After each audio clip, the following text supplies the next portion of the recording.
Hola, pues buenas tardes.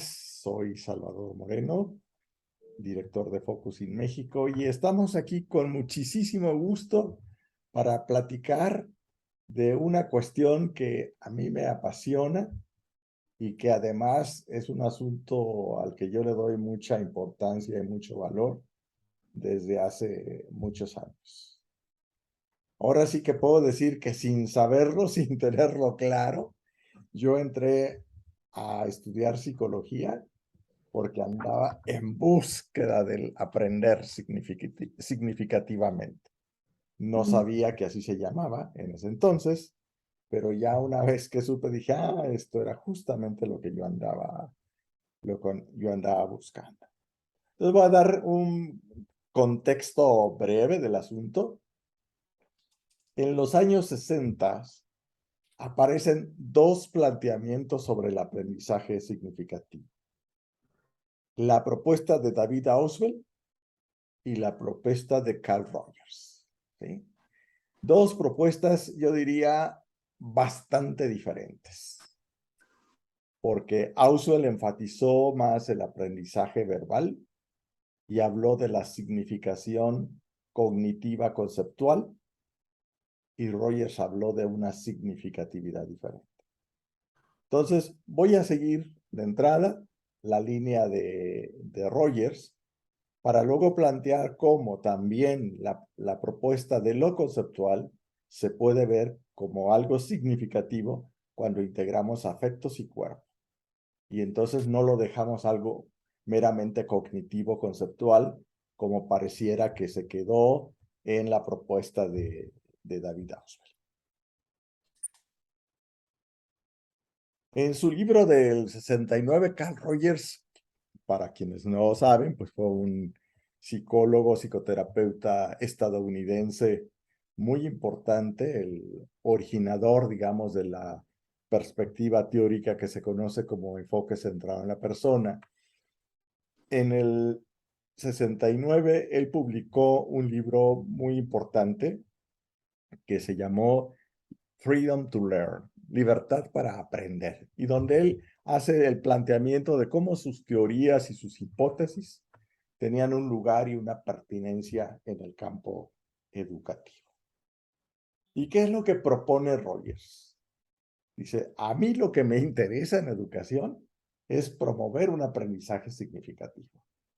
A mí no me interesa el aprendizaje memorístico, el aprendizaje sin sentido. Y yo decía, híjole, ¿cuántas horas pasamos en la escuela aprendiendo cosas que no sabíamos ni para qué servían, que a lo mejor ni entendíamos? Recuerdo yo muy bien algunas, en aquellas épocas te aprendías un poema y luego había que recitarlo en el festival. Y pues no sabías ni qué decía el poema, pero ahí te decían cómo tenías que moverte y cómo tenías que hablar, según esto, para que te saliera bien, ¿no? Y yo todavía me río y lo tengo presente para que no se me olvide esta cuestión. Por ejemplo, digo, a ver, ¿cómo para qué sirve la raíz cuadrada? Y no digo que no sirva. A mí me sirve de referente porque lo he preguntado muchas veces, incluso a ingenieros y demás. ¿Y para qué sirve la raíz cuadrada? Y dice, pues intentan explicarme y yo todavía no acabo de entender, ¿no? Y como eso, pues tantas cosas que algunas todavía me las recuerdo porque me las aprendí bien, como decíamos antes, de machetito, de memoria, ¿verdad? Pero sin una comprensión clara de qué estaba yo aprendiendo. Y entonces dice Rogers, a mí me interesa el aprendizaje significativo, es decir, aquel aprendizaje que incluye a la persona completa, con sus sentimientos, con sus cogniciones, y bueno, yo le agrego de mi cosecha y con sus sensaciones con sentido. Quizá Rogers en esa época hubiera dicho, y con sus sensaciones, nada más, y yo le agrego el consentido porque voy a explicar más adelante de qué se trata, ¿no? Pero por los ejemplos que va dando Rogers, él dice, pues claramente hay una dimensión sensorial, hay una dimensión emocional bien importante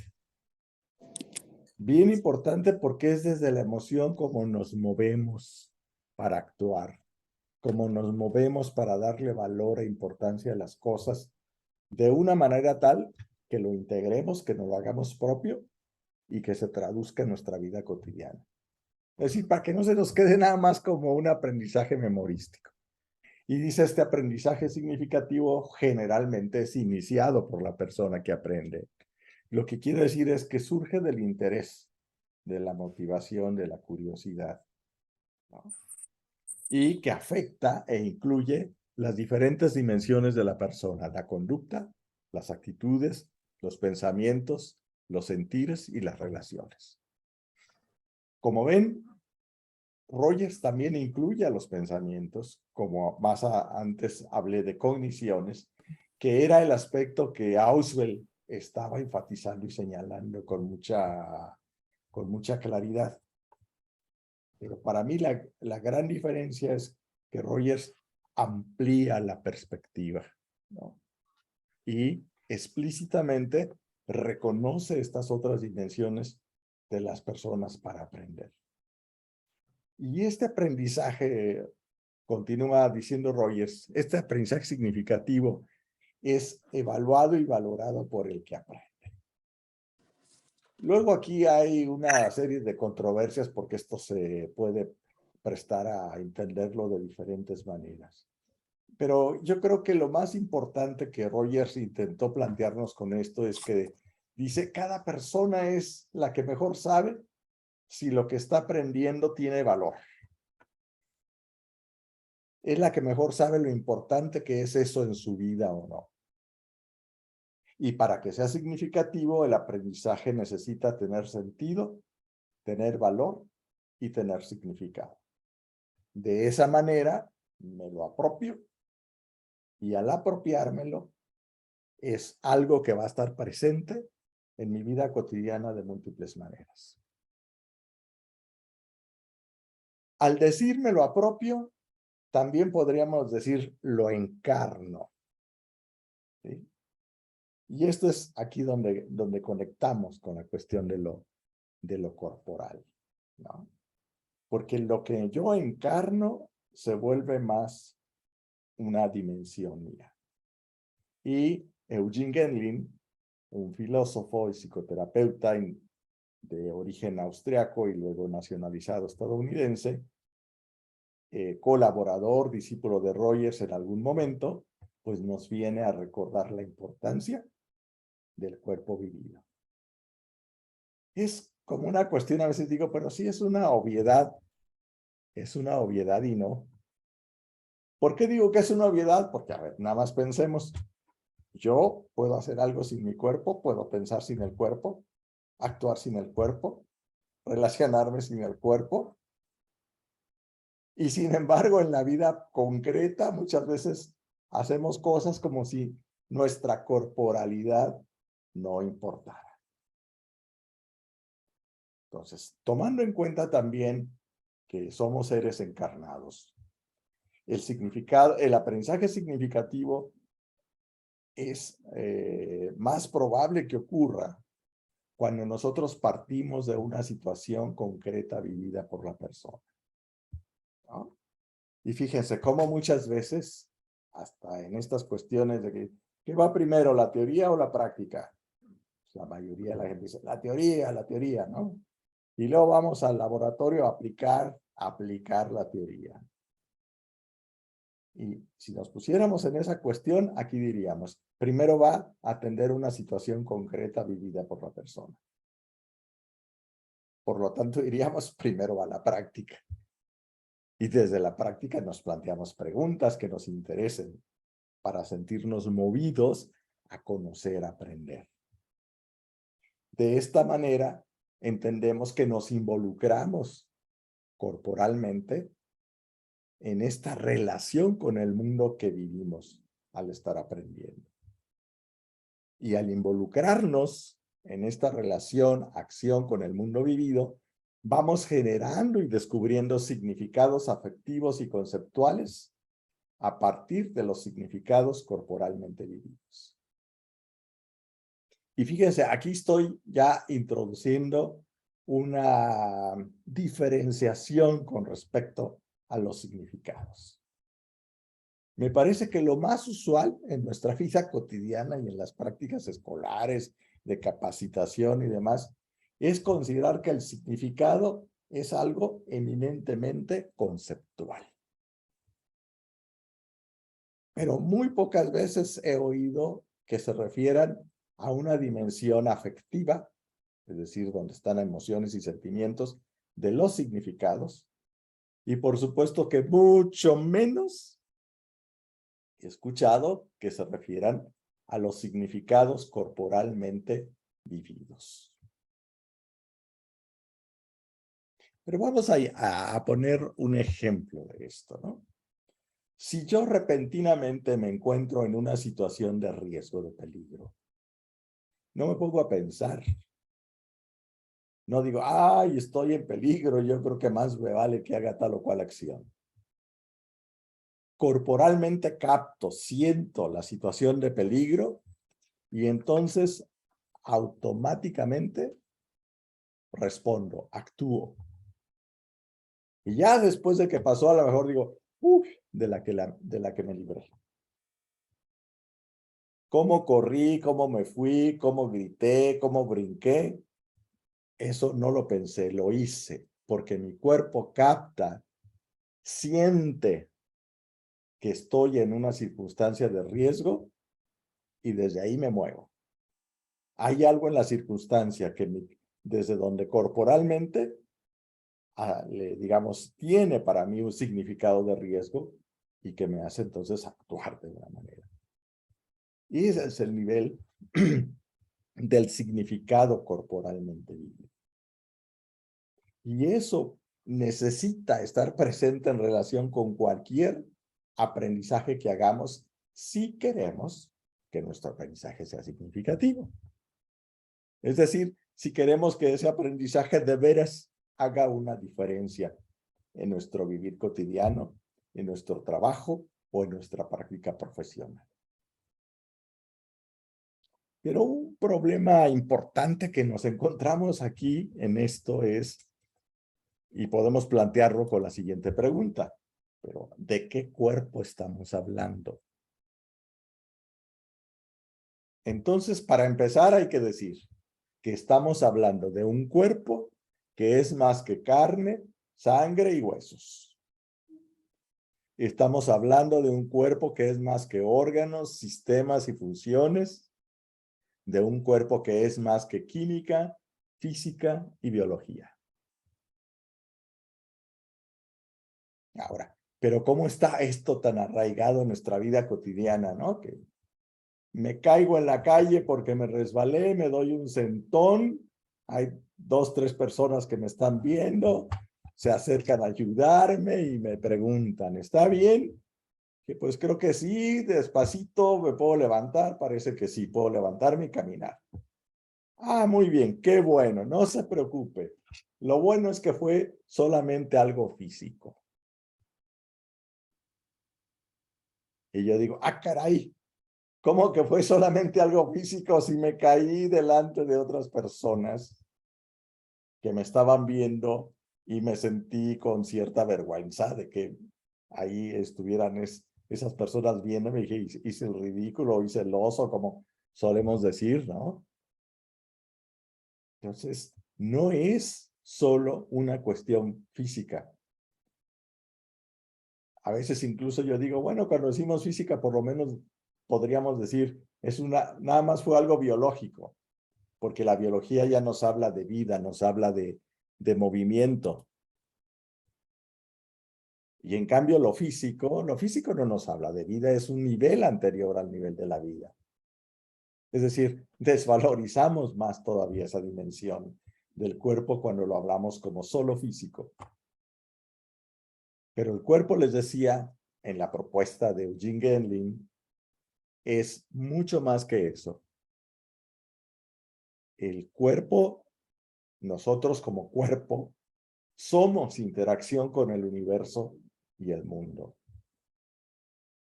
Es decir, estamos en un constante proceso dinámico de influir y ser influidos. Y esa es como la característica básica de nuestro existir. Estamos influyendo y estamos siendo influidos. Un problema aquí es que estos son planteamientos que van de alguna manera contracorriente con la cultura en la que nosotros vivimos. Porque nuestra cultura nos habla de que somos individuos separados. Y después de vernos como individuos separados, nos dice, ¿y ahora cómo nos vamos a relacionar? ¿No?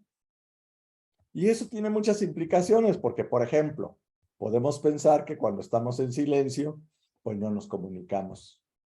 No hablamos, no nos comunicamos, ¿no? Y en realidad, desde el momento en que estamos presentes, ya nos estamos influyendo y en ese sentido nos estamos comunicando. Entonces, nos topamos pues con diferentes maneras de entender el cuerpo. Voy a plantear aquí nada más dos, así como por contraste. Obviamente que a lo mejor el contraste es muy grueso y habría que dar más detalles, pero la invitación es como a ir reflexionando sobre esta cuestión. Generalmente al cuerpo lo hemos relacionado con lo terrenal, lo finito, lo inmundo, lo imperfecto. Y yo agrego a veces con lo caótico, con lo malo, con lo desordenado. O le adjudicamos al cuerpo solo una cualidad de objeto sobre el cual actuamos. Y como objeto nosotros podemos pesarnos, podemos medirnos, pero entonces convertimos a nuestro cuerpo como algo distante a mí. Es decir, pensamos que podemos existir y vivir independientemente de nuestro cuerpo. Y entonces no nos percatamos que cuando descuidamos al cuerpo, nos descuidamos a nosotros mismos. Porque el cuerpo aparece como algo ajeno. O en la misma alimentación, voy a alimentar a mi cuerpo, pues voy a alimentarme a mí. Y cómo preparo, cómo elijo mi alimentación, pues ahí veré el cuidado que tengo hacia mí mismo o el no cuidado que tengo, ¿no? Por contrapartida, podemos considerar que como seres humanos estamos arraigados, vivimos en el mundo. Y esa raíz desde la cual vivimos y estamos en el mundo es el cuerpo. Pero no es el cuerpo objeto, es el cuerpo vivido. Y esta es una noción diferente que Genli nos propone desde sus diálogos con muchos filósofos de la fenomenología. Nos hablar es el cuerpo vivido, que es algo más que el cuerpo objeto, más que el cuerpo biológico. Y entonces también podemos invitarnos a considerar que el cuerpo está irremediablemente presente en cualquier ámbito de la vida humana, que es imposible desprendernos de él porque somos seres corporales. Y con esta corporalidad vivida, no solamente con esa corporalidad química, física y biológica, que también está, pero yo vivo mi vida desde mi cuerpo. Yo siento mi vida desde mi cuerpo, siento el mundo, siento a los demás desde mi cuerpo. Pero estas diferencias, estas diferentes comprensiones del cuerpo, nos ha llevado también entonces a meternos en algunos problemas. Y yo digo que nos han planteado algunas oposiciones dañinas, que además yo digo son falsas oposiciones, pero que así como están, pues francamente nos resultan dañinas. Por ejemplo, ponen mucho en esta como controversia entre intelecto, mente y razón por un lado, y cuerpo, sensaciones y emociones por otro lado. Y la cultura se encarga de ensalzar mucho la razón, el intelecto, el pensar, las ideas. Y respecto a las emociones, aguas, cuidado, porque te pueden hacer perder objetividad, porque te pueden hacer que no pienses con claridad. Cuando las emociones son las que nos mueven a actuar, más que las ideas. Y luego las sensaciones, que son la manera como nosotros estamos recibiendo nuestro estar en el mundo, ¿no? Nuestro estar en un lugar frío, cálido, al aire libre, encerrados, en fin.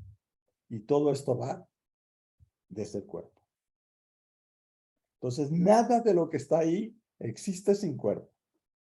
El intelecto no existe sin cuerpo, la mente no existe sin cuerpo, la razón no existe sin cuerpo. Y entonces, como dirían, pues qué pleito traemos con el cuerpo entonces, ¿no? Parece que nos iría mucho mejor si volteamos a considerar que el cuerpo vivido es una dimensión fundamental de nuestro existir como humanos. Luego, la otra controversia es que contraponemos teoría con práctica. Pero además también que decimos que primero va la teoría y luego va la práctica. Y si nos viéramos con la necesidad imperiosa de decidir qué va primero, sin ninguna duda yo diría, primero va la práctica. La práctica que implica el reconocer lo que estoy viviendo en cada momento de mis circunstancias, ¿no? Los bebés de recién nacidos y las primeras semanas de vida, pues lo que hacen es relacionarse con los demás y con su mundo a través de los diversos sentidos y a través de su cuerpo. No tienen conceptos todavía, no tienen teorías. Y sin embargo, desde esa interacción, desde ese sentir, desde ese actuar corporalmente, tocando, sintiendo, van aprendiendo a moverse en su mundo y en sus circunstancias. Pero tal vez, de repente, algo que nos pueda haber pasado es que nos ponemos a pensar solo como adultos, como si siempre hubiésemos sido adultos, y nos olvidamos de que el proceso de la vida, de la evolución, las primeras etapas de la vida, no hay conceptos, no hay ideas, no hay teorías, pero sí hay sensaciones, sí hay acciones, sí hay actividades. Y entonces también, en el tercer rubro que menciono aquí, pues nos conviene, pienso yo, ¿no?, reconocer que la acción y la actividad también es una manera de generar conocimientos. Yo aprendí en la escuela, así que primero tenía que saber algo para poderlo hacer. Como si al hacer no fuera una manera de descubrir y de aprender, que luego me permitiría comprender mejor incluso los conceptos, las leyes, las teorías que me iba proponiendo. Porque entonces eso me permitía darme cuenta que todas esas clasificaciones, teorías y demás, era algo que se proponía para ayudarme a entender y a organizar de alguna forma algunos aspectos de la realidad y de los problemas y de los fenómenos con los que me voy topando. Pero puesto así, me queda también más claro que esas teorías, que esos conceptos, ¿no?, no son algo inmutable, no son algo que no se puedan cambiar. Y también me va quedando más claro de que no son la totalidad del conocimiento. En cambio, cuando yo aprendo primero la teoría y la aprendo leyéndola de un libro, me quedo con la impresión como de que, wow, ahí está el conocimiento. Conocimiento que no cambia, conocimiento que ahí está y es verdadero, porque además está publicado en un libro, porque está publicado en una revista, entonces no tengo yo que dudar de eso. Y cuando me voy a entrar en contacto con aspectos distintos del mundo, de los problemas, de los fenómenos, y me encuentro con que esas teorías o esos referentes no me acaban de explicar esos fenómenos, pues puede pasarme que entonces no dude de las teorías, sino dude de los fenómenos. Y ahí en un tono un poco irónico, alguien decía, ¿verdad? Decir, pues, si el fenómeno y la realidad no caben en la teoría, pues peor para la realidad y el fenómeno, porque todo tiene que adecuarse a la teoría. Y nos olvidamos que las teorías, los referentes conceptuales, están generados para ayudarnos a comprender los fenómenos. Entonces, la actividad y la acción son también caminos de generar aprendizajes y de generar conocimientos. Pero en la actividad y la acción estamos involucrados corporalmente. Estamos involucrados emocionalmente. Y con esos componentes queremos también involucrarnos intelectualmente o pensadamente, quizás sea más preciso decir. Porque desde esta perspectiva lo que estamos proponiendo es que no solo no hay oposición entre el pensar, emocionar y sentir, sino que son tres aspectos que necesitan ir integrados. Porque de esa manera vamos a lograr una mayor significatividad en nuestros aprendizajes. Por eso me parece pues importantísimo y valioso que nos preguntemos quienes trabajamos en actividades educativas, sea dentro o fuera de la escuela, ¿de qué cuerpo hablamos? ¿Cómo estamos considerando nuestro cuerpo? El nuestro como facilitadores del aprendizaje, como docentes, como capacitadores, como sea que el nombre que nos pongamos, pero finalmente también nuestra corporalidad está ahí en juego. ¿Y cómo estamos considerando la corporalidad de las demás personas con las que nos relacionamos en procesos de facilitación del aprendizaje, ¿no? Creo que estas fotos que están acá nos muestran estas diferentes perspectivas desde donde podemos acercarnos. Y ojo, no se trata como de escoger una u otra, sino de reconocernos que también nuestra corporalidad necesita ser entendida, asumida, comprendida desde diferentes puntos de vista. Y el problema es cuando desintegramos esos puntos de vista o tomamos uno solo y pensamos que ahí está la explicación de toda nuestra corporalidad. Entonces les decía, Eugene Gendlin, filósofo y psicoterapeuta estadounidense, pues ha hecho toda una serie de reflexiones, de investigaciones, de estudios en relación con esta manera de poder entender nuestra corporalidad vivida. Y entonces él nos propone atender al cuerpo como cuerpo vivido. Un cuerpo vivido que es interacción con los demás y con el entorno. Que es desde donde vivenciamos la relación con otros en el mundo. Y fíjense, el hecho de que esté ahí escrito, aunque tenga ahí las rayitas, en realidad es una sola expresión. Podríamos quitarle las rayitas. Nos costaría quizá más trabajo leer. Pero es vivenciar en relación con otros en el mundo. Todo completo está. Si estoy vivo, estoy en el mundo. Y estoy vivenciando y sintiendo el mundo, el lugar, el tiempo, el espacio. Y hay personas, y hay colores, y hay sabores, y hay temperatura. Entonces, desde este cuerpo vivido, encontramos que es una dimensión de nuestros seres humanos desde la cual podemos crear y recrear símbolos y significados. Esto sin duda alguna que para muchas personas es algo no solamente nuevo, sino a veces en una primera cuestión lo leen y ya suena chocante. Y puede sonar chocante porque parece como contradictorio y parece que plantea un punto de vista distinto al que estamos acostumbrados a tener y al que le damos tanto peso.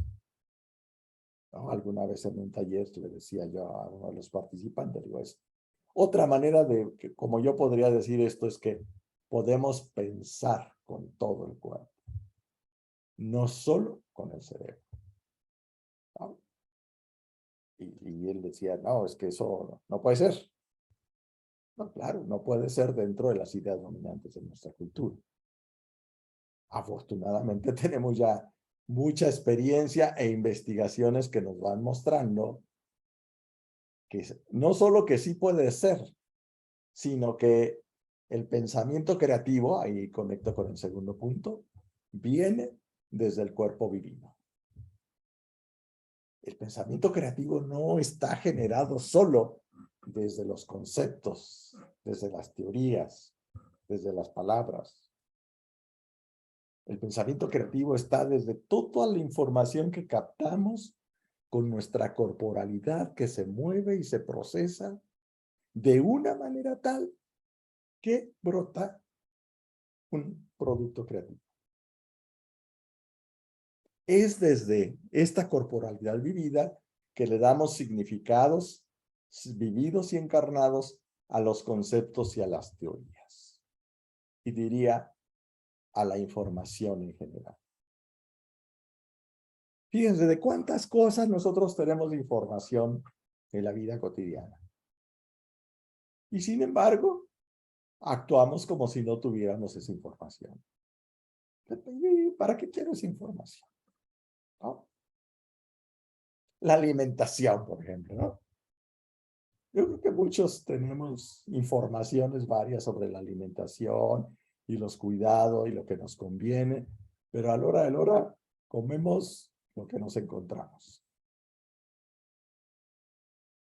Y parece que entonces esa información no nos sirve para orientar nuestras acciones. Y aquí estamos hablando de cómo hacer el proceso de aprendizaje, de integración de información, de integración de teorías, de referentes conceptuales, para poder hacerlos valer presentes en nuestra vida cotidiana.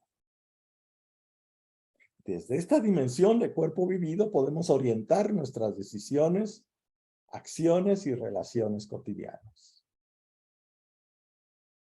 Miren, un aspecto para mí también muy interesante de esto, de cómo la corporalidad vivida se hace presente, lo voy a poner con un ejemplo.